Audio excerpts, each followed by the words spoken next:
Overs. Are you a boxer? No, I love boxing though. Yeah. What's up, everybody? We're doing Barbershop Chronicles episode 3.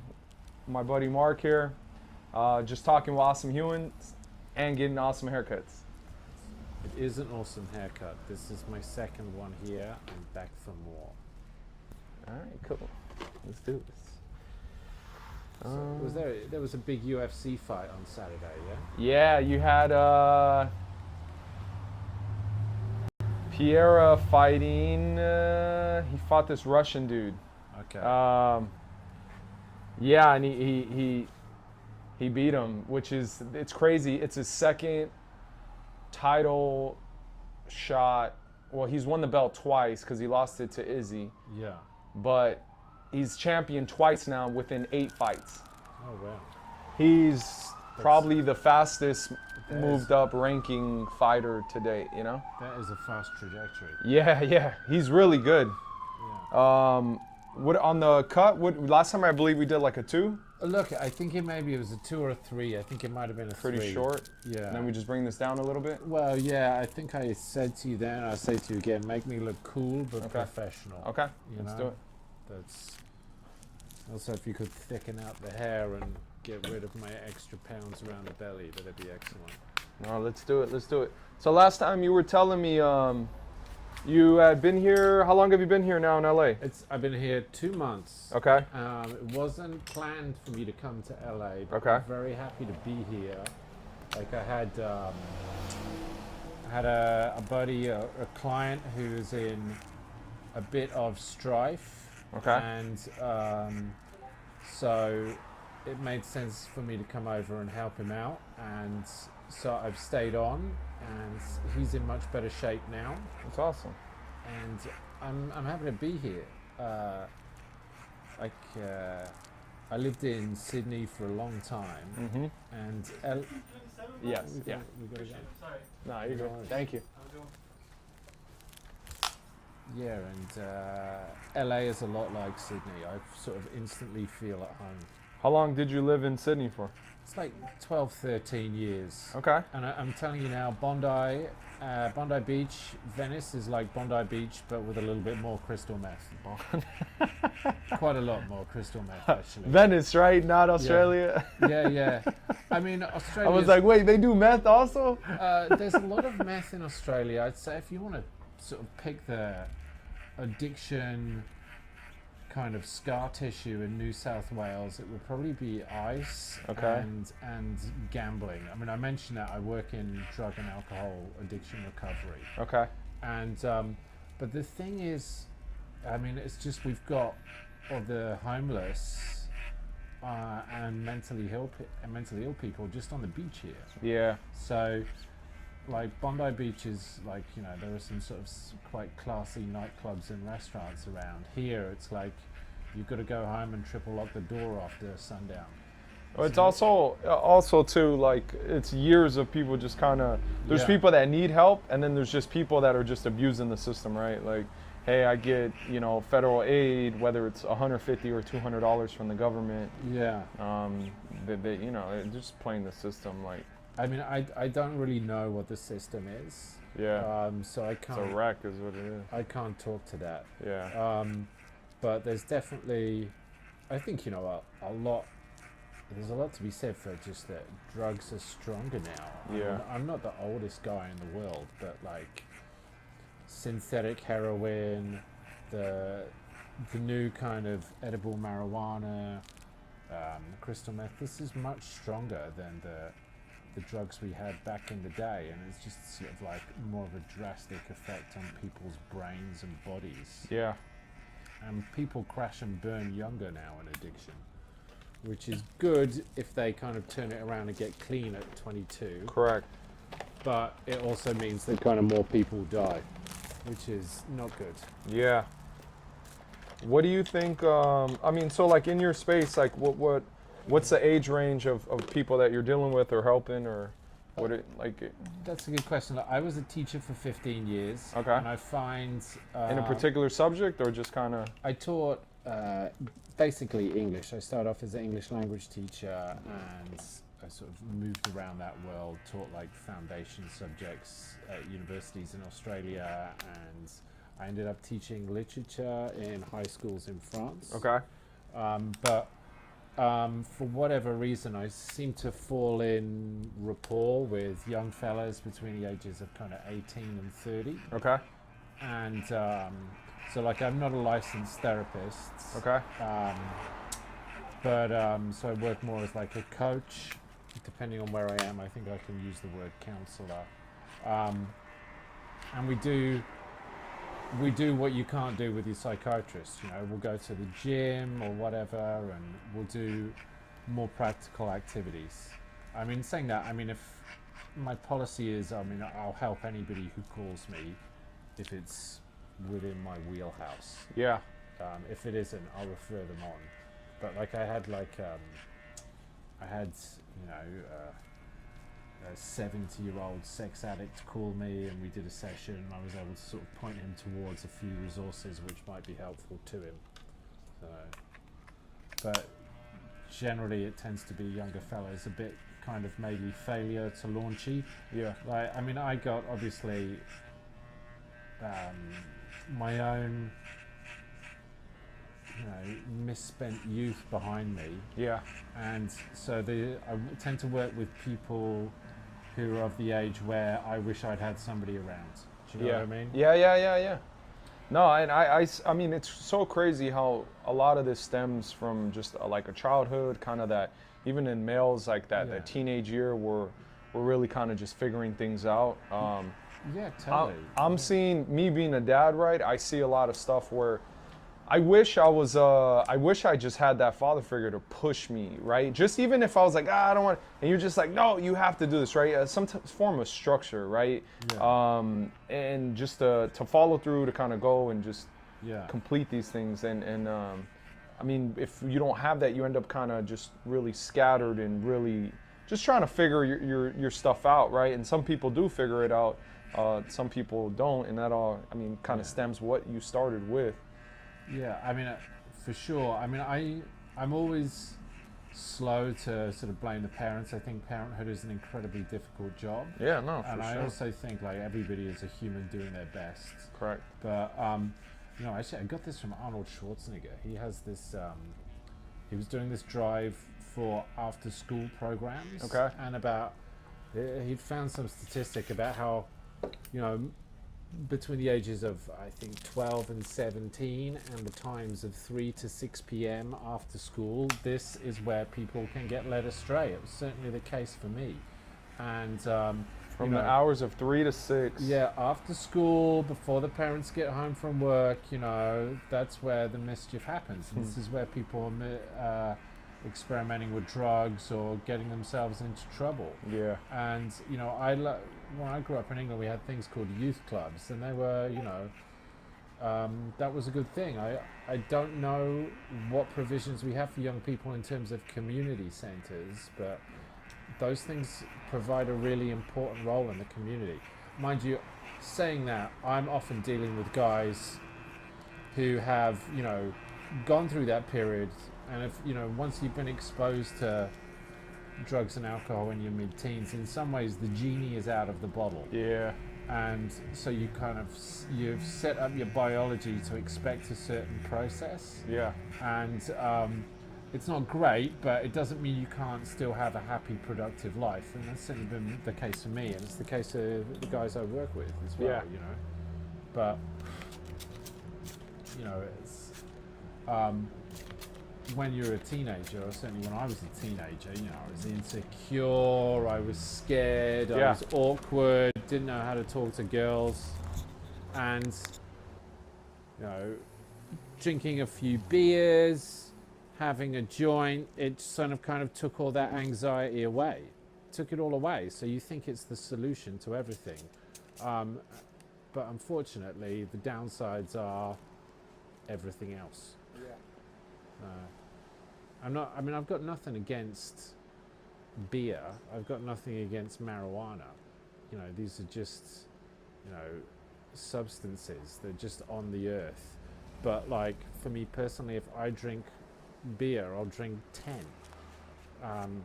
And for some people, when they smoke weed, they'll just hit one early in the morning and then do nothing all day. Yeah, And then suddenly it's another day, and then suddenly it's 10 years. Yeah. You know, there's a lot of people like that. And it's hard to get out of that cycle. How much have you ever seen this documentary called Three Identical Strangers? I have not seen that. Tell me about it. It's really fascinating. This back in the like 70s, 80s, this like doctor was taking orphans out in New York, like twins and triplets, and splitting them up for like a social study. Pretty much seeing. He wanted to figure out to see if mental disorder was a genetic. I guess in the DNA versus like from the environment. Yeah, from the environment, you know. So he had these triplets. He put one in a low income family, a middle income family, and a wealthy family. How about that? And these kids ended up like finding each other. One happened to be going to school, and they were like, "Hey, I thought you transferred school," and he's just like, "What?" Like people were coming up, and they didn't really know what was going on. They ended up just like all finding each other, and they kind of go through this whole process of really discovering that they were all really similar. They all had these like just similar traits, tendencies from the women they like, you know. But it all kind of centers around like if we really have control of our free will, or we're just predisposed through our genetics, you know.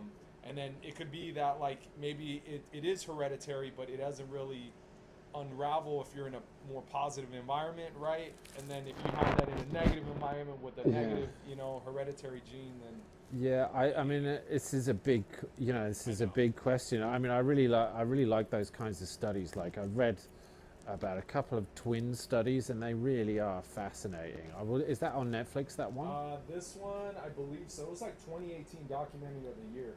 Okay. It's crazy. It gets pretty dark, you know, because you know, of course, these kids were not happy that they were used as a science experiment. Yeah, no kidding.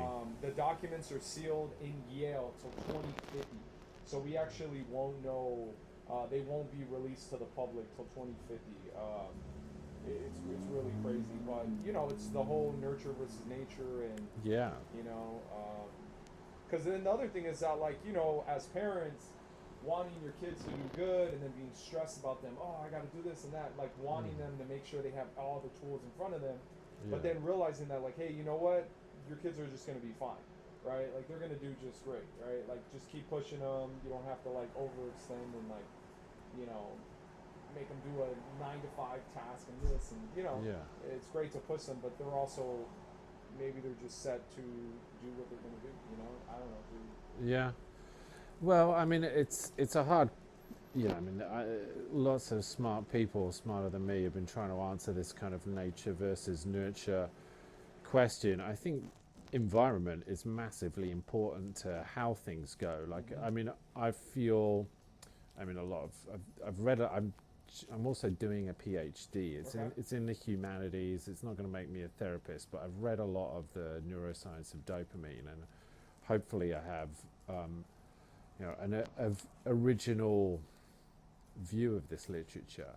And I just think that certainly being impulsive or having an addictive trait is just an inevitable part of humanity. Our biology is not designed to cope with how complex our society is. And, you know, it's just being led astray all the time. I think on an average day, you and me would probably see about 2,000 advertising messages before midday.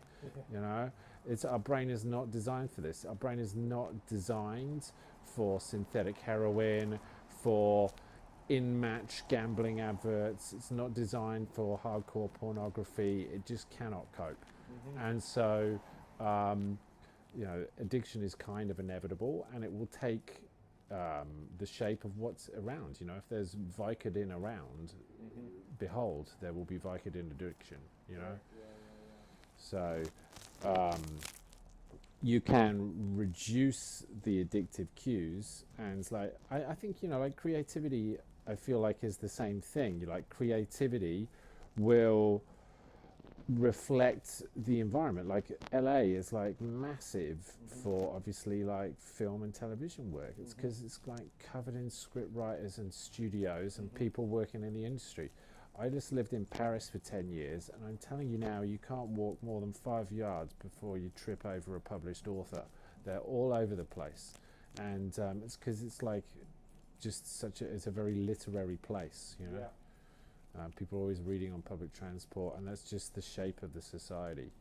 So, you know, as a parent or as an individual, you don't really have much control over, like, what's happening in the city or the country you live in. Maybe you can choose which city you live in, but I just try to sort of curate my own personal environment to be healthy to me, and that's, you know, the people I hang out with, the apps on my phone, the activities I partake in every day, and just try and get them to reflect what I want. Yeah. You know, like dietitians will say, like garbage in, garbage out. So I'm trying some today.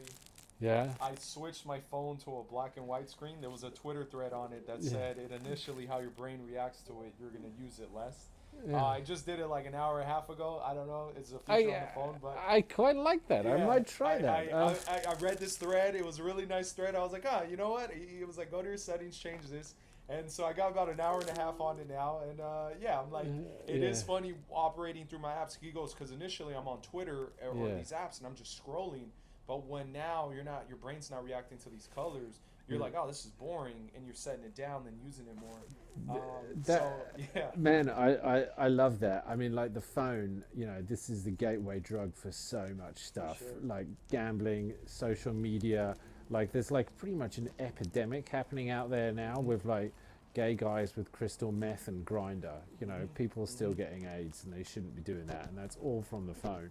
And but again, the genie's out of the bottle. I mean, even booking this haircut, like, this is my thing. I'm going to give you my gripe about California. I love it, but, like, everybody wants my details, you know. To buy an apple, they need to see my grandmother's birth certificate. It's a little bit excessive.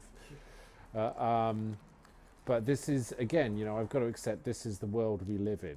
But like, I'm just constantly going to my phone to relieve boredom, and it is not solving the problem. It's just, you know, trying to sell me something, basically. That's all that's happening. So I will give that black and white thing a try. Yeah. It's, the other thing is, too, with social media, like, just even on a dopamine level, what your brain sees, right? Like, you could be on a trip, and you're watching someone else on a trip, on a boat, you know, and now your brain is just reacted like, oh, well, that's better than my trip. And then, you know, I really, there's times where I'm on it and I'm just like, fuck, you know, I wasted a bunch of time. I also don't feel any better looking at all of this. Which is kind of why I stick to Twitter. It's funny, Twitter's strictly just information. So I curate it. Sometimes it's overwhelming too, because it's like, oh, recession and the interest rates and inflation and fucking eggs are $25, you know? Like, so then you're just like, I don't want to hear it, you know? Like, you're just like, you're getting it from all angles. Totally. And then even if there's a destruction in another country and bombing, especially with like all the stuff going on in Israel right now, like, man, you're dude, it's on at the moment. It's like Russia, Ukraine, war in the Holy Land, you know, it's on. Yeah, so it's a crazy. It's, you know, all of that stuff. It just shows you, like, as a species, we really are the same animals we were tens of thousands of years ago. You know, we've got all of these toys now, but we haven't made all that much progress socially, which is sad in some ways, you know. It turns out Facebook was not the solution to mankind's social problems. What a surprise. Yeah, I mean, I was off social media for 8 years. Okay. And, like, after Brexit and the Trump election, and they had all that information come out about how they were using Facebook to manipulate the. Yeah, I just came off it, and I don't miss it. I've just kind of tentatively come back onto Instagram, and you know, I'm not. You know, I'm just, the main thing I'm noticing is that I'm not fluent in it, you know. I'm not very good at using stories yet. rolls. Well, then I try to curate to like things that I'm like, okay, you know what, like show me some, I don't know, barbecue ribs and, you know, like show me some, like I follow a lot of fitness stuff or workout routines and things people are doing. Like, you know, I'm like, because, you know, that's what they say with like TikTok. They said TikTok in China, every kid has seen like Tony Robbins videos, you know, motivation. And then here it's like, you know, these Americans are being shown these like videos that are initially rotting your brain or whatever, you know. You got any workout routine tips, man? Yeah, I mean, just a lot of stretching, you know, a lot of breathing. Yeah, well, you this know? is the place around the corner. Their main thing is the breath work. Yeah. You know, going open in Venice. The hot and cold treatments, they're legends. I'm going there after this. Yeah, I know Fridays they do a breathworks class. I think it's every day. You know, they were telling me yesterday, it's booked out every day. It's Really? 50 spots, and it's booked out with a waiting list every day. So you got to Wow. you got to get organized. You got to get a few days ahead and get on their list. But Wow. I mean, that's their kind of, you know, their specialty. So I That's do great. need to get into it. Yeah, that's something, even with my kids that I'm teaching them right now, is just teaching them to breathe. You know, really just taking, like, he'll stub his toe or, you know, something and go their way. Before they react, just take a deep breath. Yeah. Because it's something that I'm still learning, right? But I feel that, like, sometimes we tend to just react, right, emotionally. Yeah. So we impulsively, like, it's like, fuck, or we stress. Yeah. So, like, what I'm trying to do now is I'm like, man, sometimes you just take 5 minutes before going left, right, forward, back, right? Just stillness, take deep breaths, and then assess the situation, you know, like almost like doing nothing, right? Man, it's helped, you know, and you're able to communicate a little better, really think about it, not do anything impulsive, like, Yeah. but it's hard, right? Like I'm preaching that as a practice because it's like not easy, you know? Yeah, totally. But yeah, I'm teaching them because I'm like, man, if you could really master this, I think you could do anything, right? It's like, this is what I mean. Like, I mean, this is like a basic human process, and we're not great at it. You know, and people still smoking and vaping. It's ridiculous. You know, and like diet, eating. You'd think we'd have got that down by now. Yeah. But no. Yeah. Even me. Last night I ate a pastry the size of my leg. I couldn't help it. I mean, moderation, right? Everything in moderation and moderation and I moderation. was trying to do no sugar. Yeah. I got 3 weeks, and then this guy turned up with a box of donuts. So you know what's crazy is I did a 30-day sugar detox. It's really 4 weeks that your body has to really cross that. Like if you fully like eliminating carbs and everything, your body will go through. I've gone through like a heavy emotional fucking detox. Like I'm talking like 2 weeks in, I'm like emotional, I'm angry. You're just, I mean, if you're like wiping carbs, no sugars, right? Just clean, 30 days, man. It's hard, but like once you get past that like month, you're like, wow. And then, you know, so now it's like I just balance it. I try to limit sugars. We don't do sodas. We drink a lot of water. Yeah. Even right now, a lot of my focus is my macros, you know, just dialing in what my daily intake is, try to get adequate amount of water, proteins, you know. I've been doing more salads, trying to even like make good salads, you know, so you're not bored eating the same thing every day, you know. Sure, man. But yeah, like really just the macros and nutrients, and then sleep, you know, like some good sleep. Did we talk about Andrew Huberman last time? Is this like the Huberman podcast? Yeah, the Huberman yeah, project? yeah. He had a couple of podcasts on dopamine. I listened Yeah, to him, yeah. Oh, his is great. I mean, so I take L-tyrosine, which is a natural, it helps promote natural dopamine. Yeah. So sometimes it was funny because there'd be days like, you know, I partied quite a bit, and just like there'd be days where like I'd be in here and I'm like, man, I feel off, right? And I'm like, why? Nothing's wrong. Everything's great. Like I shouldn't feel like this. It was like I felt depressed, but I shouldn't be depressed, right? Yeah. And then realizing that it was just kind of like that dopamine motor didn't kick off today. So I would take tyrosine on days like that. And then learning, like even with weights here, just doing any type of exercise helps promote natural dopamine. Yeah, it does. Learning ways, you know, that things do give you natural dopamine. It's a hack though, you know. I mean, like it takes time. Like just even getting your sleep dialed in. He talks about the circadian rhythm, and Yeah. just like going to caveman level where it's like sun up, sun down. Your body releasing levels of melatonin at certain times. Yeah. Removing the blue light, right? That keeps Yeah. us up. Changing your circadian rhythm. Like, it's man, it's so much stuff, And then, but it's like sub-stacking, and it takes time. It's just all under the umbrella of like treating your body with respect. Correct. That philosophy is good, as opposed to thrashing your body in the name of like having a good time or something. I mean, I grew up in England, and it's like basically it's 10 pints on a Friday night. This is a good time. Like 10 pints of lager is a massive amount of alcohol. It's a massive amount of liquid. Jesus Christ. And but that is how you enjoy things. And I have friends. I mean, they're my friends. I love them, but they just cannot enjoy themselves without a glass of something. They just can't imagine it.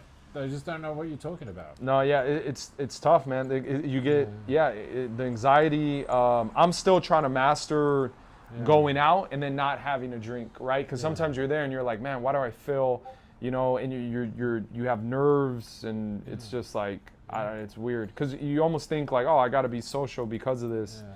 I even I have a photo of Chris Farley, like one of my favorite comedians ever, right? This guy's a legend. I used to hear stories that like they'd be backstage and he'd be too quiet, and he would fucking just get like, and he would stand on the table, grab a bottle of Jack Daniels, like slam it, rip off his shirt, and everybody be like laughing, like, and he just had to like, he was showing anxiety. He was like, fuck, it's too quiet, like nobody's laughing. I need to get them laughing. And then his brain needed more to keep doing that, right? Drugs and coke and just... Yeah, well, I mean, he went over the edge. I mean, John Belushi too, that was his party trick, was downing a bottle of Jack Daniels. I mean, like, he died at what, 31? Yeah, so, fucking like, crazy. You can definitely... I mean, sure, things, I mean, drugs do feel good, but, like, they also completely destroy your life, which is unfortunate. Yeah, it's crazy. Yeah, the hallucinations and sleep deprivation, like, it's like, man. Yeah, I mean, I do love sleep. I like sleep and I like food. Yeah. I get a lot of pleasure out of these things, let me tell you. Hell yeah. So what are some things like that, like when you're working with some of these individuals, like what are some like positives like that you like go-to recommendations for, especially someone just starting or trying to find ways to kind of, hack the body and brain to do good? All right, well, the hacks is, I wouldn't necessarily, I mean, like, first thing I should say, every case is kind of individual. Okay. But at the same time, the approach needs to be the same. Like, if you are taking, like, hard drugs, heroin, crystal meth, cocaine, you need complete abstinence today.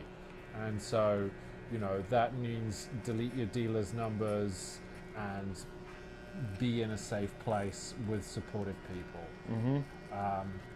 In a general sense, I think people have a tendency to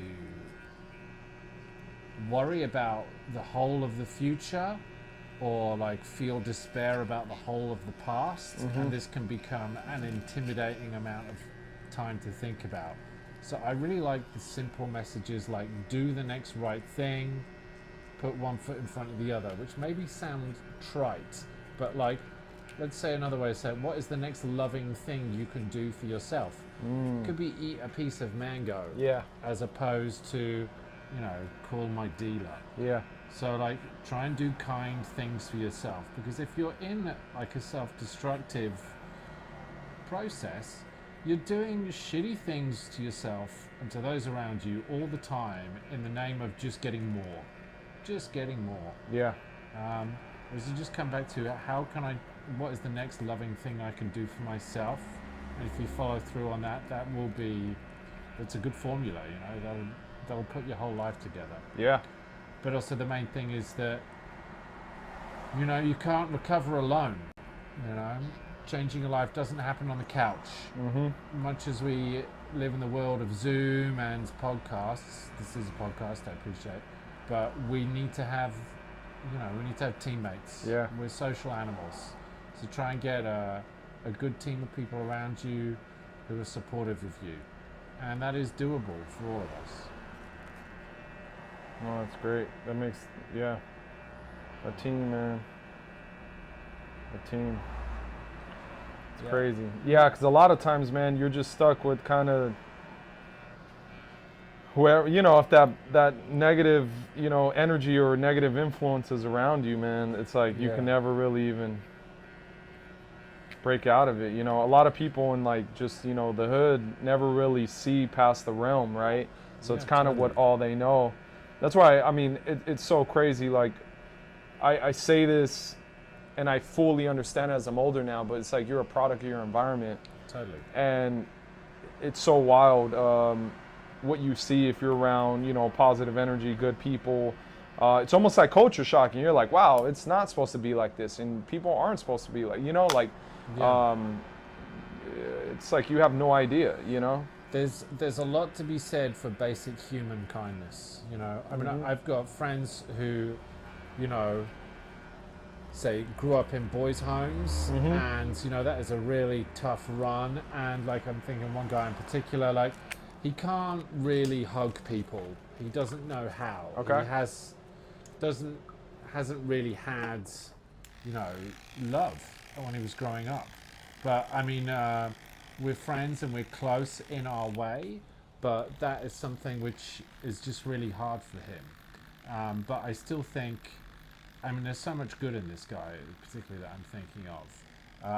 But just basic human kindness, politeness, I think there's a lot to be said for that. I mean, we see these people on the beach shouting and screaming, and they're having arguments which started 20 years ago or in their childhoods, and it's unresolved for them, I think there's a lot to be said for just being decent to people. And I think some people think I'm naive for that, but it's a formula that's just working out for me so far. No, definitely. It's yeah, man. I think that's good. How long have you been doing this now for? This I had my last teaching job in 2019, so okay. This is 4.5 years now. Nice. Yeah. And was this all stemmed through like COVID or? Well, yeah. I mean, I started work 2019, and okay. I've been right before. Yeah, it's been steady. It's all been steady since. So It's awesome, man. Do you? I mean, was it a big change just going from teaching to, just helping people or mentoring, like, or does it feel the same? Like, I think it comes from the same place in that you're with people who are maybe in this place and you're helping them get to this place. Okay. And with both teaching and with this kind of work, it's not like I'm doing anything for people. I'm just trying to give them the skills so that they can do things for themselves. And so there are a lot of similarities there. Obviously, teaching, you're often got a group of 30 teenagers, whereas here in this, I'm mainly one-to-one, sometimes small groups. So there are those differences. But I think it comes from a similar spiritual place. That's great.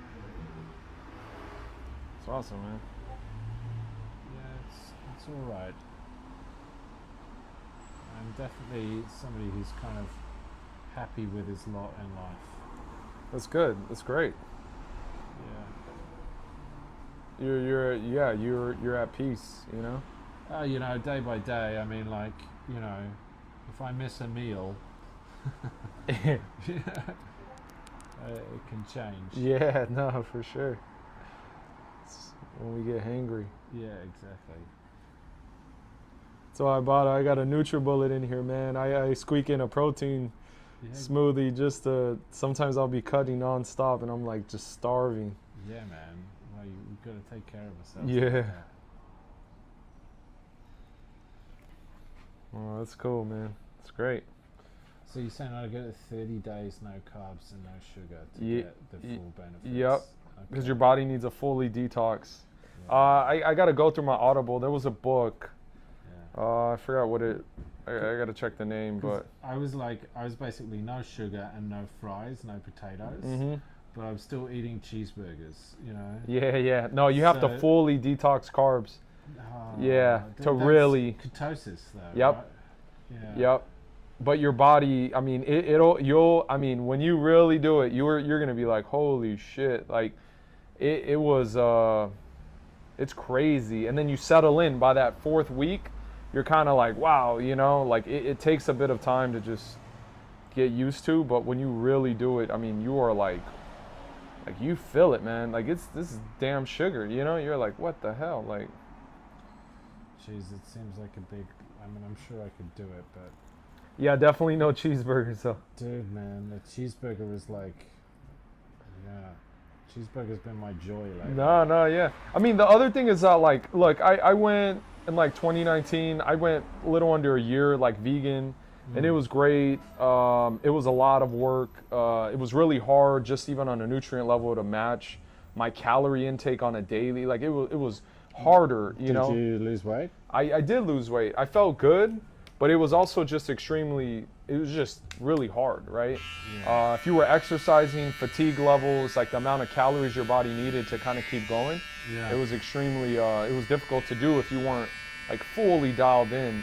And with that being said, is like what I do now is I'm like, I'll do you know, I eat meat 60-70% of the time with the influence of a veggie diet, right? So I try to apply more veggies, and even when I do salads, I'm like, man, my body still craves protein, you know, like I'm still hungry.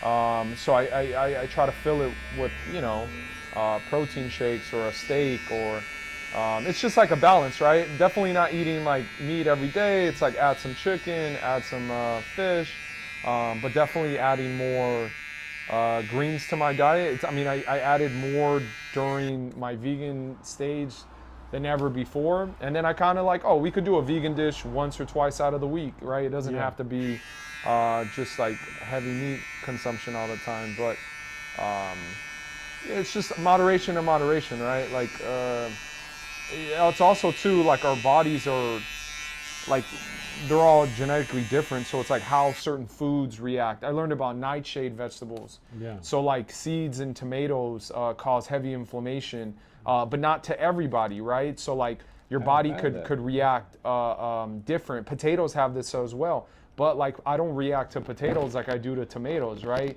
So it's like it's just your body is like really, it's just finding out what it does. There's this company called NutriSense. It's super expensive. I haven't done it yet, but it's your glucose level tracker, and it's maybe like $250 a month. But it tracks how your body reacts to certain meals. So like, let's say if you eat a lot of pasta, it'll show how your glucose spikes really high, right? Or you drink caffeine or you eat candy. And then you could see your glucose levels, pretty much almost how your body reacts to every meal. But you know, you probably have to do like 3 to 6 months of your daily routine. Yeah. And you're just gonna see it, and you'll be like, okay, when I eat this, it reacts like this, you know. And that's just like still only one metric of like, you know, it could get complex, man. That's why you got guys like LeBron James, right, spending millions of dollars on their health, right, to just be constantly dialed in. Yeah, I mean, well, he's got to be at the top of the top all the time. And he's playing 39 years old. It doesn't look like there was a dent in his. Is he slowing down? Man, or? he looks great, dude. I think he looks better this year. So you could see in his muscles, his definition is lower, right? So he was really big. I mean, he was probably topping out at 270, 265, but really defined, jacked. Yeah. His arms look thinner. But that he looks faster. So because he's up in age, they loosened up the weight, put less strain on the body. He's now lighter. So I'm pretty sure they more resistant stuff than like actual like mass pushing. And he looks, I mean, he's probably going to play better this year than he's ever played. How are his numbers? Like, they look great. I mean, he's probably 6th in the league right now on cool, man. In points. He might be averaging like 24, 25 points. Like, don't quote me on that, but like somewhere right there. Which is like, he's playing against guys who are 20 years old, 21, and he's like just coasting by, you know? Yeah. I love that with football. Sometimes you get an old boy just sort of trot on the park and just show the young fellas how it's done. I appreciate that. Yo, guys, I appreciate everybody for tuning in. It was awesome conversating today.